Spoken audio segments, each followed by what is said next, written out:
Saya refleksi, oh iya bener juga kata Jack Trout. Karena orang banyak pilihan ya. Iya. Terus kalimat berikutnya kata Jack Trout, kalau kamu menghadapi situasi seperti itu, yang kamu harus lakukan adalah selektif. Oh bukan, kita berbicara kepada orang yang selektif. Kepada siapa kita bicara? Jangan kamu bicara sama semua orang. Apa yang jadi kunci buat saya? Saya lakukan ini pakai riset customer. Oke. Jadi datanya sumbernya akurat, argumen-argumen saya juga fakta-fakta semua. Oke. Bukan asumsi saya, bukan opini saya. Yang kedua, saya ada proses validasi. Oke. Saya pernah ngitung tuh yang kue artis. Di Indonesia ada berapa? Ada 60. Ya. Yang masih ada sekarang 6. 90% mati. Awareness dapat, exposure dapat, capital ada. Apa yang nggak bikin long lasting? Kembali lagi ke produknya dan bisnis modelnya lagi.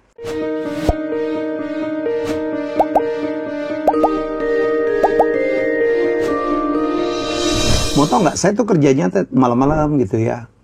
TikTok, saya buka TikTok itu buka reels gitu. Kadang-kadang kita kan ada algoritmanya. Saya mendengarkan banyak orang ya.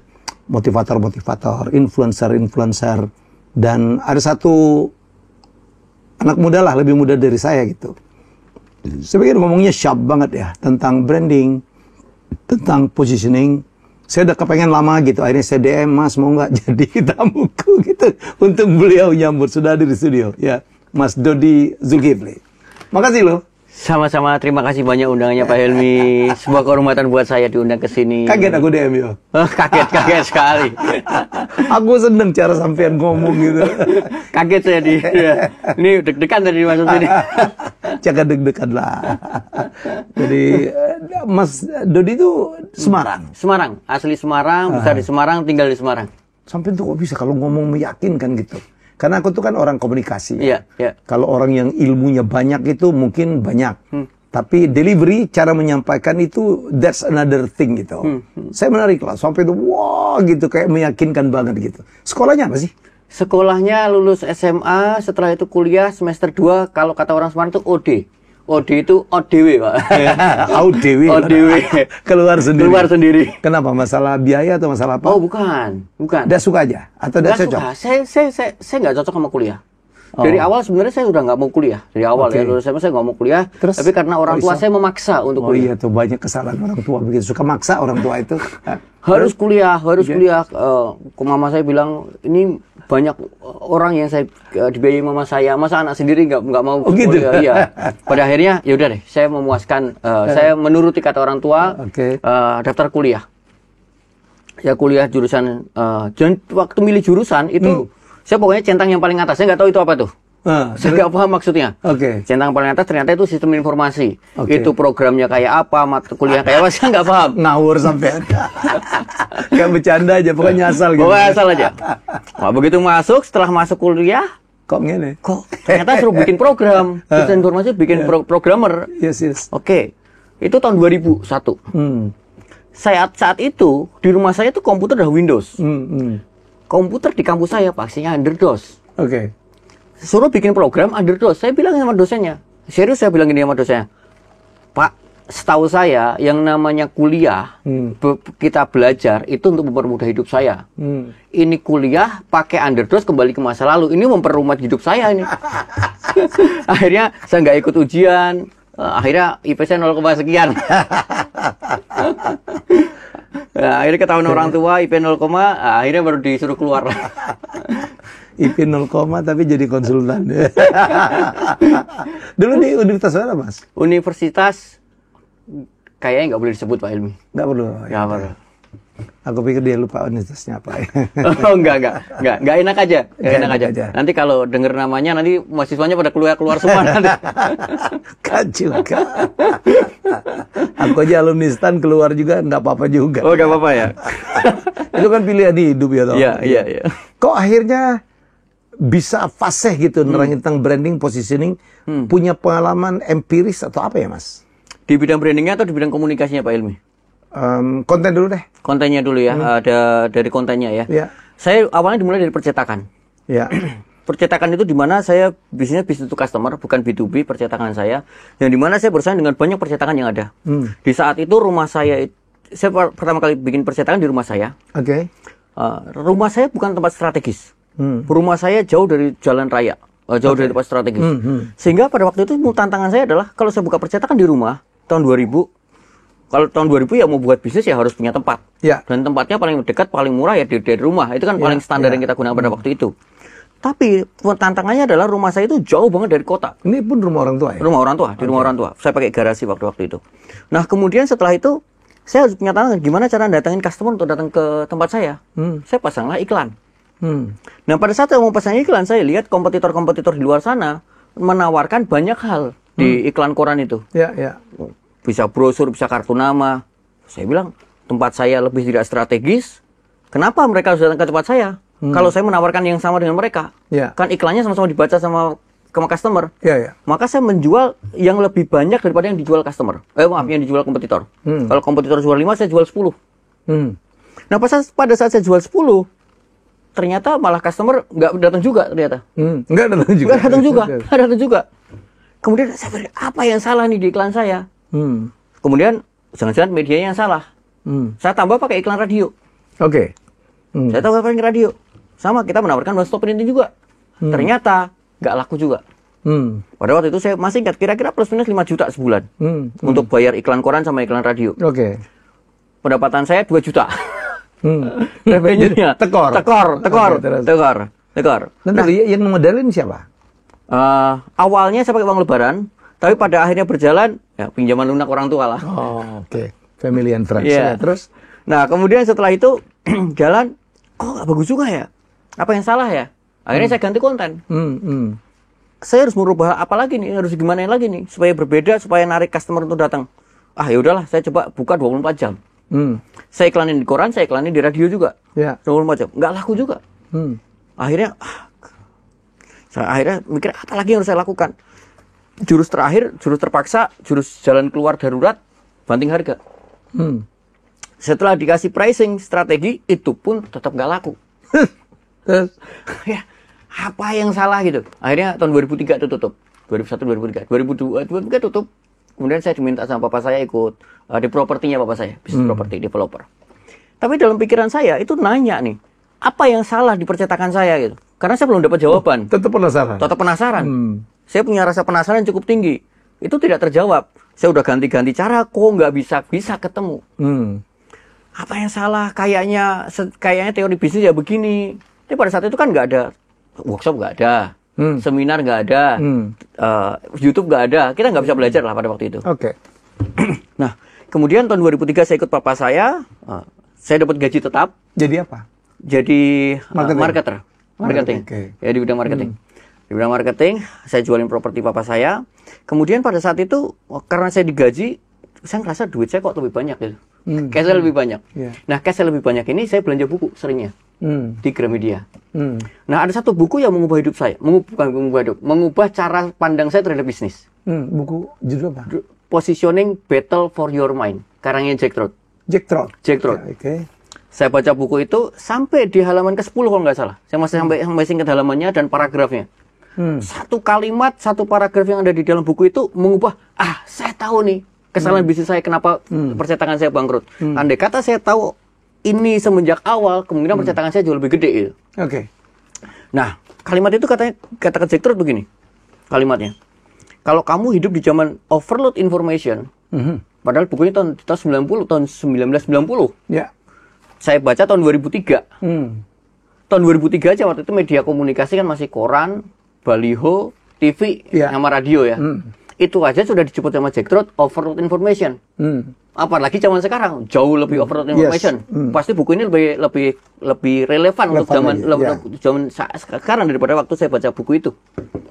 Nah, kemudian kata Jack Trout, kalau kamu hidup zaman overload information, mengandalkan iklan saja, mengharapkan ekspektasi yang tinggi terhadap hasil iklan, tidak cukup. Kamu tidak cukup. Itu ekspektasi yang berlebihan. Saya refleksi, oh iya benar juga, kata Jack Trout. Karena orang banyak pilihan ya. Iya. Terus kalimat berikutnya kata Jack Trout, kalau kamu menghadapi situasi seperti itu, yang kamu harus lakukan adalah selektif. Jangan ngomong sama semua orang. Ngomong sama sedikit orang. Dan itulah yang namanya positioning. Ini dia jawabannya. 2003. Disitulah saya mulai penasaran. Tapi saya masih kerja sama bapak saya kan? Iya. Mulailah saya di propertinya bapak saya. Saya mengubah dengan cara iklannya, mulai saya rubah di testing awal di properti bapak saya. Oh, mulai naik tuh. Oh, mulai naik. Senang dong. Oh, saya juga senang tuh. Senang. Komisi tambah banyak. Terus.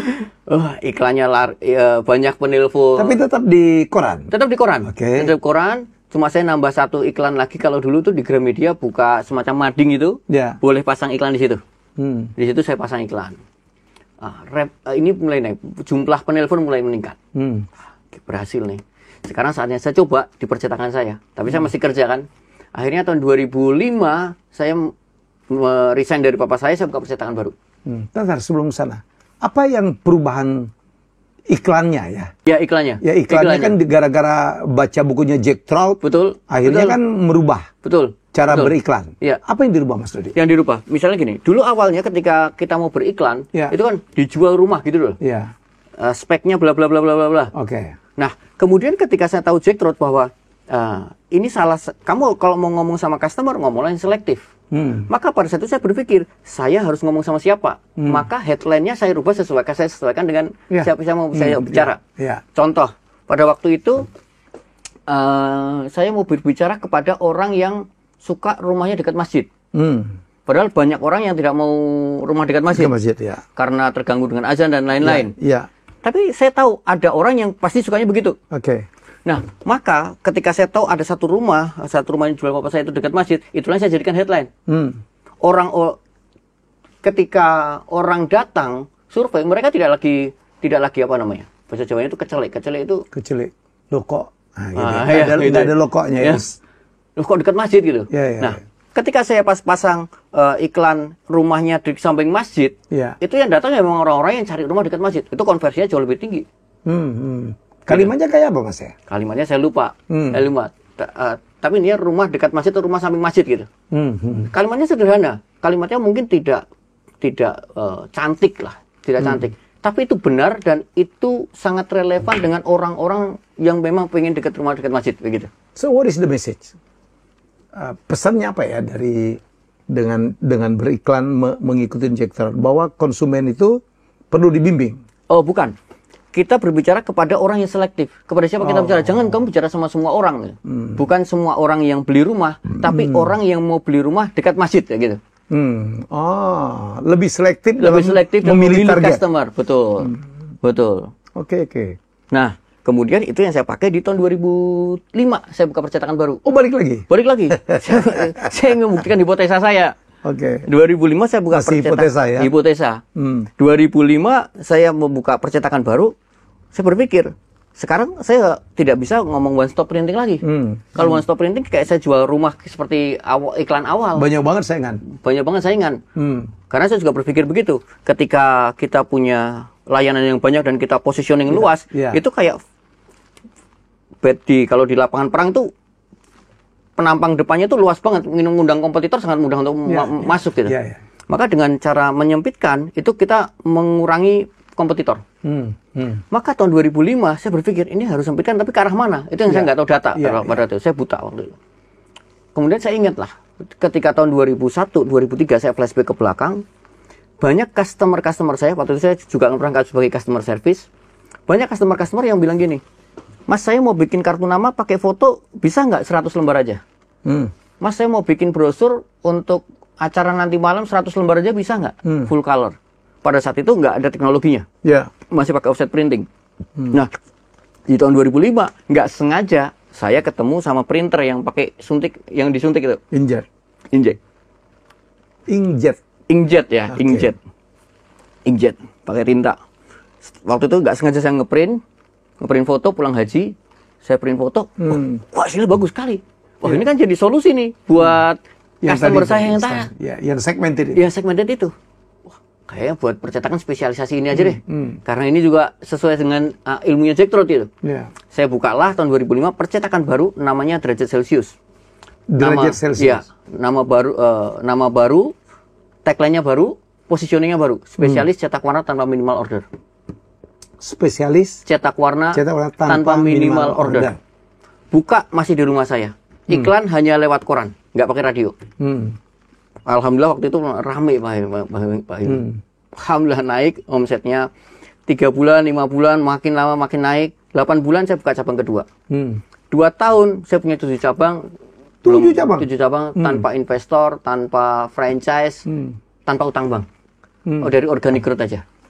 Bootstrapping lah ya? Iya, terus? Selama 2 tahun itu. Nah, kemudian disitulah saya merasakan, wah, bener nih. Positioning memang kunci untuk kalau mau bisnis mau tumbuh, brand mau tumbuh, kuncinya positioning. Karena itu ngalamin saya sendiri, sehingga saya sangat yakin sekali dengan ilmu itu.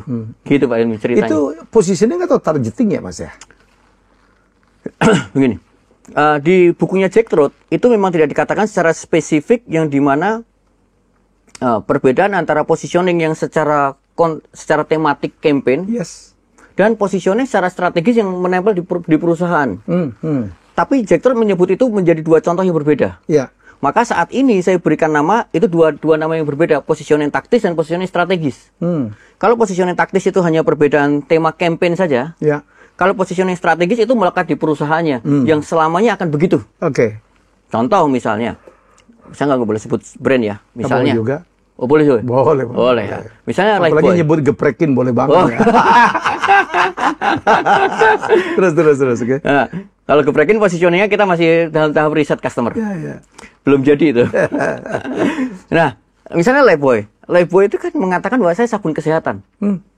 Dari tahun 1895. Tapi secara tematik campaign mereka berubah-ubah. Ada ngomong, kadang-kadang ngomong perlindungan dari kuman 24 jam. Melindungi lebih efektif, menghilangkan 90% kuman. Itu tematik-tematik campaign yang bisa berganti-ganti. Itu tematik? Itu tematik. Itu bisa berganti-ganti? Tapi yang inline dari semua tematik campaign itu, mereka semua ngomongin kesehatan. Nah, yang kesehatan ini strategis. Yang melekat di pada brandnya. Dan itu pun pada akhirnya mempengaruhi produk awalnya. Begitu Pak Ilmi. Nah, gitu ceritanya Pak Ilmi. Kenapa saya bisa bersangkut paut dengan brand? Begitu ceritanya. Oh gitu. Brand pertama yang dipegang apa? Lifebuoy itu? Oh bukan. Brand pertama yang saya pegang itu BPRS. BPRS tahun 2010, 2011. Ini BPR. BPRS. Level BPRS tahun 2010-2011. Klien pertama saya. Happy? Oh sangat happy sekali. Berhasil? Sangat happy sekali. Happy karena berhasil itu karena murahnya gitu? Sepertinya dua-duanya. Masih kerja sendiri waktu itu? Masih kerja sendiri. Enggak, saya punya partner. Oh, punya partner. Dari awal punya partner. Karena ada satu wilayah di bidang brand yang saya tidak punya kompetensi, yaitu di visual identity-nya. Saya nggak punya kompetensi, sehingga saya berpartner dengan teman yang punya spesialisasi di bidang itu. Dan alhamdulillah sampai sekarang masih kerja sama saya. Kalau jualan, promosi, ingat. Zaman dulu ini yang mengajarkan ini Pak Herman Kartajaya. Hermawan. Hermawan, betul. STP katanya. Segmentasi, targeting, dan positioning. Betul. Itu sebenarnya kan included lah ya, integrated ya. Betul. Satu paket. Nggak bisa ngomong S doang, P doang, P doang. Betul. Kalau saya ngelihat itu Mas Dodi itu lebih tajam di targeting ya, memilih target yang benar. Tidak perlu masukin semua segmen. Betul ya. Jadi segmennya dibidik mau kemana? Mau ke A, ke B, mau ke orang kaya, ke orang miskin, orang yang butuh sabun kesehatan kan gitu kan? Gitu. Baru ditarget. Nah, sesuai di targetnya pas, positioning produknya harus pas memenuhi ini. Betul sekali. Wah, keren. Kayak aku yang jadi dosen marketing. Karena saya dulu belajar dari Pak Hermawan juga gitu. Jadi udah berapa tahun nih Mas menjadi konsultan dari branding 2010. 2010 berarti 15 tahun. 15 tahun. Berapa brand? Sekarang kalau di total sekitar 800 brand klien yang sudah pernah. Gila. Kalau satu brand 1 miliar aja ada berapa ini? Amin ya. Kalau punya pengalaman gitu Mas yang dimana berhasil melakukan turnaround sebuah bisnis, mengawal sebuah bisnis, baik bisnis baru atau brand baru. Rata-rata ke brand atau ke corporate ya? Ke brand. Yang punya pengalaman. Nggak apa-apa nyebut nama di sini. Oke, ada. Pengalaman yang bagus, pengalaman yang nggak baik, yang pada akhirnya bisnis itu tutup, saya juga ada. Saya ada beberapa pengalaman yang cukup menarik. Saya cerita pengalaman yang mana? Mungkin yang klien pertama saya ya. Klien pertama saya. Pada waktu itu, ini triknya sebenarnya sederhana, sangat sederhana sekali. Pada awal pertama kali saya punya klien itu BPRS, namanya BPRS Suriah. waktu saya ditanya, Mas Dodi, saya punya tantangan seperti ini. Saya mau naikin, waktu itu mau naikin funding. Kemudian kita lakukan riset, interview customer kecil-kecilan bahwa customer itu punya hambatan untuk naruh duit ke BPR. Apalagi ada S-nya, syariah. Ya. Lebih tidak, tingkat kepercayaannya jauh di bawah BPR. Apalagi tahun 2010 waktu saya handle, Century lagi naik daun kasusnya. Itu lebih memperparah efek di funding di BPR. Kasus Bank Century. Kasus Bank Century. Nah kemudian pada waktu itu saya tanya, hasilnya riset saya kira-kira begini. Orang customer itu bakal percaya untuk naruh duit ke bank level BPR atau BPRS itu harus ada personal garanti minimal ke ownernya atau ke direkturnya. Jadi ada semacam, saya harus punya relasi yang cukup kuat, kira-kira begitu. Betul. Yang harus dipercaya adalah orangnya daripada corporate banknya. Oke. Kalau terhadap bank umum tidak begitu. Lebih dipercaya bank umum. Itu hasil riset yang saya temukan. Kemudian solusinya, ini kan enggak, saya tanya sama si ownernya, mau personal brand nggak gitu? Saya nggak mau, karena saya tahu ini dia ini perusahaannya banyak gitu. Ini BPR salah satunya aja. Nggak mungkin dia mau tampil keluar. Sehingga mau nggak mau nih saya harus strateginya pakai corporate branding.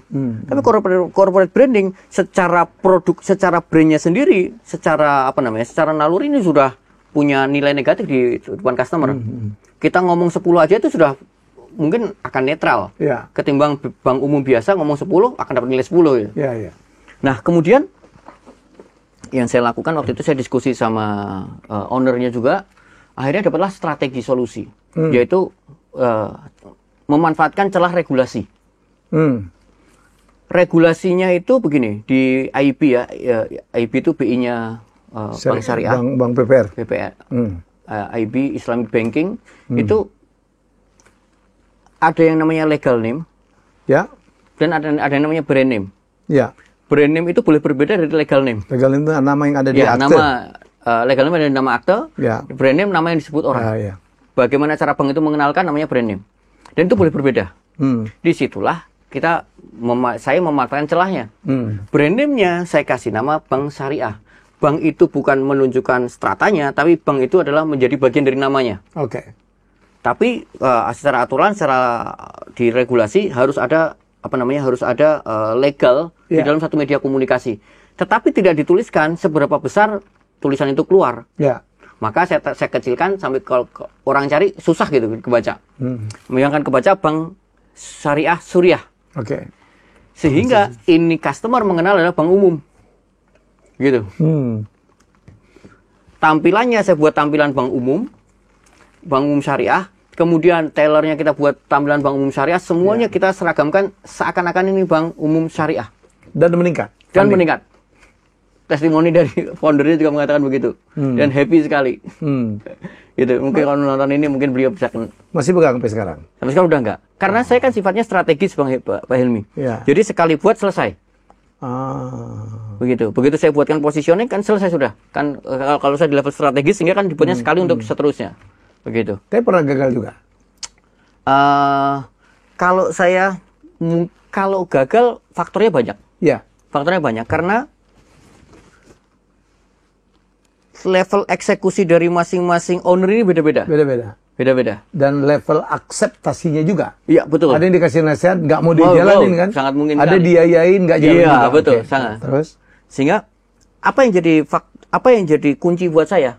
Saya lakukan ini pakai riset customer. Jadi datanya sumbernya akurat, argumen-argumen saya juga fakta-fakta semua. Bukan asumsi saya, bukan opini saya. Yang kedua, saya ada proses validasi. Jadi begitu kita menemukan prototype positioning, saya validasi dulu hipotesa ini. Diterima nggak oleh customer? Ini solutif nggak buat mereka? Nah, data itulah yang kita bawa ke klien. Ini prototipenya, ini hasil validasinya. Kalau validasi customer nggak oke, kita pun akan menggantikan itu sebelum kita ajukan ke klien. Gitu. Ya menarik nih Mas. Ini kan easy to say, uneasy to do lah ya. Gampang diucapkan tapi belum tentu bisa dilakukan dengan baik. Sampai Anda membuktikan berhasil. Marketing atau customer research itu yang Mas Dodi lakukan tuh kayak apa sih? Sedalam apa, berapa sampel, Apa aktivitinya mungkin bisa sharing? Nah, kalau untuk riset sendiri sebenarnya kan tergantung dari tujuannya. Ya. Kalau tujuan saya adalah untuk menemukan satu positioning yang saya maksud tadi, maka saya akan menggunakan 2 tahap riset. Riset yang pertama adalah riset kuantitatif dulu. Kita ingin mengetahui sebenarnya secara demografi ini customernya klien kita seperti apa. Berapa jumlah sahabat? Minimal saya 100, minimal 100. Direct atau per telepon atau tertutup? Kuesioner. Ada tertutup, ada terbuka pertanyaannya. Kemudian sebar 100, setelah itu kita profiling. Customernya kira-kira ada 6 profil nih atau ada 3 profil. Kemudian itu kita ajukan ke klien. Nih setelah kita riset, kita ini ada 6 profil. Pertimbangannya kalau kamu ambil ini resikonya A, kalau kamu ambil yang kedua resikonya B, kalau kamu ambil yang ketiga resikonya ini, dan kita memberikan rekomendasi ambil yang ini karena begini.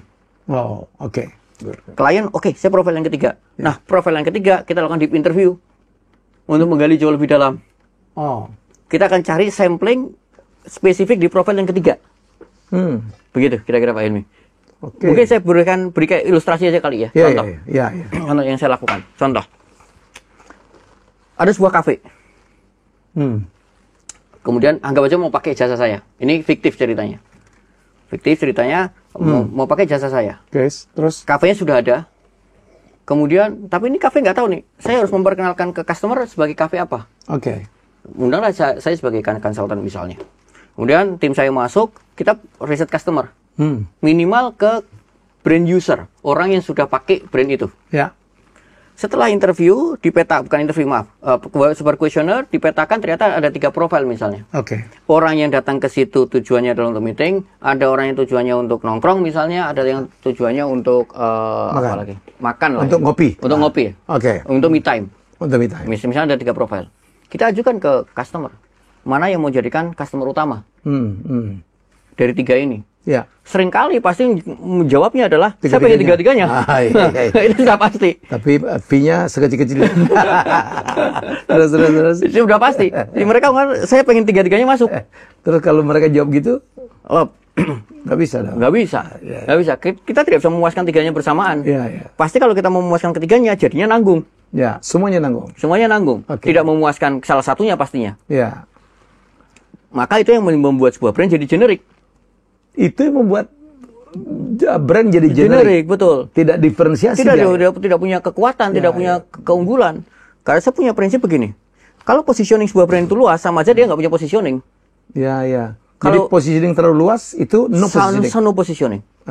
Itu sama aja kalau misalnya jualan telur, ya telur as a commodity.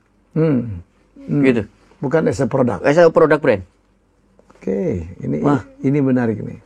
Nah, kemudian maka saya minta mereka untuk memilih salah satu di antara ketiganya. Katakan saya kepengen membuat itu kafe yang membuat orang nyaman untuk me time. Kemudian apa yang dilakukan berikutnya? Kita interview yang me time. Kamu me time itu ngapain aja di situ? Keresahan-keresahannya menggunakan kafe untuk me time itu apa aja? Ngomongin apa yang dibutuhkan? Apa yang dibutuhkan itu kita gali sedalam-dalamnya. Nah, hasil itulah yang kita sajikan ke owner. Karena begini. Kenapa kok kita perlu memilih salah satu? Kita tahu yang namanya fitur ya. Fitur kan segala sesuatu yang melekat kepada sebuah brand, sebuah produk. Fitur itu netral. Dia tidak positif atau tidak negatif. Sampai ketemu siapa customernya. Contoh. Ini kafe misalnya dikasih live music. Ketika ketemu orang me time, mungkin jadi negatif karena dia pengen nggak suka. Nggak bisa ngobrol ya Mas. Ketika diberikan kepada orang yang nongkrong, jadi positif. Ketika diberikan kepada orang yang mau meeting, jadi negatif juga. Itulah kenapa sebenarnya fitur yang ada di brand kita, ada di produk kita itu netral. Sampai itu ketemu dengan customernya. Jadi bisa jadi positif, jadi negatif. Itulah yang membuat kenapa harus memilih salah satu di antara ketiga profil itu. Walaupun sama-sama kafe gitu, preferensinya akan berbeda-beda. Dan itu tergantung mungkin environment juga ya. Betul. Andai kata pilih yang untuk me time. Tapi ternyata suasananya tidak mendukung. Maka itu mau tidak mau harus dirubah kafenya. Agar disesuaikan dengan kebutuhan untuk orang-orang yang meeting. Mungkin kebutuhannya ada private room, wifi yang lebih kencang, dan lain sebagainya. Musik tidak boleh kencang kalau musik. Mungkin pelan. Pilihan makan pun saya pikir makanan pun akan jadi betul. Gitu ya. Nah, itulah jadilah positioning strategis. Dengerin tuh. Positioning itu sering juga dihubungkan dengan kalau produk A punya ciri tertentu, dia harus diposisikan juga berbeda. Ya.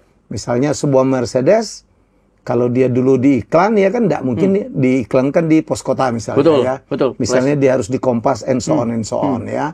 Kemudian brand yang endorse gitu, orang yang endorse juga kan berbeda. Ya. Kalau Mercedes mungkin nggak cocok untuk Mas Tukul, tetanggaku Mas ya. Tapi kalau Daihatsu mungkin ya, itu mungkin ini cocoknya Tukul, Sule gitu. Ya. Itu positioning juga ya.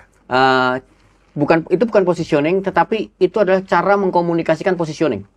Cara mengkomunikasikan positioning. Jadi pemilihan media, pemilihan endorser, brand ambassador. Itu cara memperkuat positioning. Pemilihan diksi juga ya Mas ya? Betul, itu termasuk cara mengkomunikasikan positioning. Ada diksi ini untuk orang yang segmen A. Betul. Ada yang segmen E. Iya. Ya. Kalau Jos Gandos gitu nggak mungkin untuk A. Iya. Wah, kita belajar banyak nih ya Mas ya. Gitu. Okay. Baik, pernah mengalami kesulitan Kak dengan menangani misalnya keluhan dari klien gitu? Dari klien ada tapi tidak begitu berat. Ya. Ada tapi masih kita bisa handle. Justru tantangan terbesarnya adalah buat saya adalah membesarkan konsultan ini, bisnis konsultan ini. Sekarang punya berapa? Saat ini alhamdulillah punya 25. Dan konsultannya berapa? Konsultannya ada 8. Ini khusus untuk konsultasi ya? Iya, khusus untuk klien-klien. Ada 8. Ini yang membuat tantangan besar buat saya. Ya. Karena kalau kekuatannya adalah personal brand, saya tahu itu lebih cepat, tapi nggak sustain. Sustainability-nya dipertanyakan. Oke. Corporate brand itu sustainability sudah pasti. Tapi untuk membangun brand di awalnya itu pasti lebih berat. Nah, maka saya sedang dari semenjak tahun 2018 saya mentransformasi gimana caranya dari personal brand ke corporate brand. Ya. Termasuk membangun organisasi di bisnis saya. Itu jauh lebih tantangan buat saya daripada menghandle kliennya itu. Oke. Gitu, Pak Ilmi. Mana yang harus mulai, Mas? Corporate brand dulu kah? Atau personal brand? Atau personal brand. Plus minus tidak ada yang benar dan tidak ada yang salah. Kita tergantung kita tempat mulainya dari mana. Kalau dari saya mulai dari personal brand. Iya. Karena udah kebetulan mulainya seperti itu. Tapi saya tahu ini tidak sustain. Ya. Maka saya cepat-cepat untuk melakukan migrasi ke corporate brand. Maka saya sering mengendorse konsultan-konsultan saya bahwa kita punya metodologi. Nah, perubahan personal brand ke corporate brand buat saya caranya adalah saya harus buat metodologi. Dan metodologi inilah yang akan dipakai sama seluruh konsultan-konsultan saya. Tapi nggak ada yang salah dong kita mulai dari personal brand dulu. Nggak ada yang salah. Seorang Raffi Ahmad kan mulai personal brand. Betul. Begitu dia udah terkenal, dia jualan apapun laku kan? Betul. Nggak ada yang salah. Nggak ada yang salah. Tapi saya pribadi kurang cocok dengan pribadi, personal. Lebih senang corporate. Lebih senang corporate. Ya kalau personal brand, kalau orangnya cacat gitu atau melakukan kesalahan, produk brand atau corporate brandnya akan habis semua. Habis, kena semua. Kita pernah tahu lah dulu ada seorang ustadz ya yang nikah lagi itu. Seluruh brand-brandnya kan kena dampaknya di situ. Padahal boleh dong ustadz nikah lagi itu. Boleh. Kok ngebahas itu? Itu masalah persepsi. Masalah persepsi. Tapi kan konsumen itu ya. Iya, konsumen. Betul. Konsumen itu adalah apa ya? Yang menghukum, ya kan? Mempunish gitu. Apalagi dulu belum ada sosial media, dulu masih pakai koran. Sekarang mah sadis-sadis ya Mas. Iya. Dengan ada sosial media, apakah adakah sosial media, sosmed sekarang ini membantu untuk dalam rangka menciptakan brand, Mas? Sangat. Sosial media itu sangat membantu sekali. Brand-brand yang kecil-kecil, punya budget kecil, udah bisa pakai sosial media. Ya. Positioning jauh lebih mudah dibentuk sekarang daripada dulu. Ya. Karena dulu kalau mau menciptakan satu positioning yang kuat, berat. Kuat itu kan artinya kuat di pikiran customer ya. Iya. Berapa budget yang harus dikeluarkan customer? Keluarkan sebuah brand. Ya. Karena kalau mau keluar di sebuah brand kan kuncinya adalah repetisi, pengulangan. Dan pada saat itu media semuanya tidak ada media yang segmented. Medianya semua broadcast modelnya. Iya. Dan mau nggak mau semua orang harus kena iklan ini. Oke. Nah dengan adanya sosial media, budget kecil bisa, segmented bisa gitu. Sehingga menciptakan positioning hari ini jauh lebih mudah, jauh lebih murah daripada dulu. Ya. Gitu. Makanya bikinlah brandmu ya. Iya. Betul. Kalau saya kan lebih sering di personal branding karena saya pengajar personal branding. Selalu pertanyaan itu muncul.